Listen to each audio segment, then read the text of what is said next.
გამარჯობა, ამ ვიდეო გაკვეთილით მე შევეცდები აგიხსნათ, როგორ გამოვიყენოთ ფუნქცია SUMIF, რომელიც მდებარეობს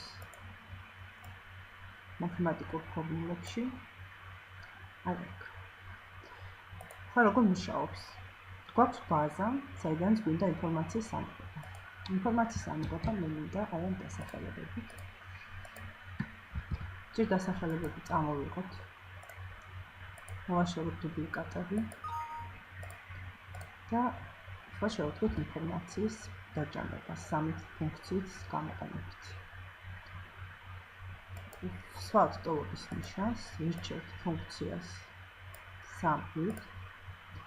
გამოდის აი ესეთი პანჯარა, სადაც უნდა ჩავწეროთ შემდეგი ინფორმაცია. Range-ის ნიშნავს სად მოძებნოს ინფორმაცია. ვუთითებთ იმ სვეტს, საიდანაც გვინდა ინფორმაციის მიღება. ვაჭერთ F4 ღილაკს, რაც ნიშნავს, რომ სვეტი H-ი მისთვის არის მიდგმული და მოძრავით მოსაძებნად მხოლოდ სვეტ H-ში. კრიტერიაში ვუთითებთ იმ დასახელებას, რომელიც გვაინტერესებს. აქაც F4 ღილაკის გამოყენებით სამჯერ დაჭერით, გავამოტვირებთ სვეტ A-ს. და SUMRange ვუთითებთ იმ სვეტს, რისი დაჯამებაც გვინდა. ესეც აუცილებლად უნდა გავამოთმოთ. ასეთი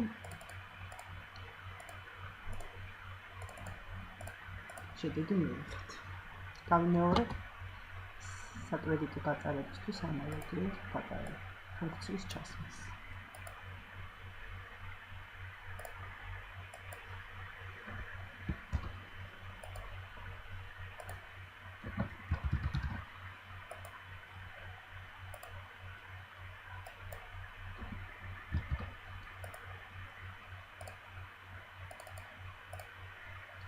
ესეც შედეგი.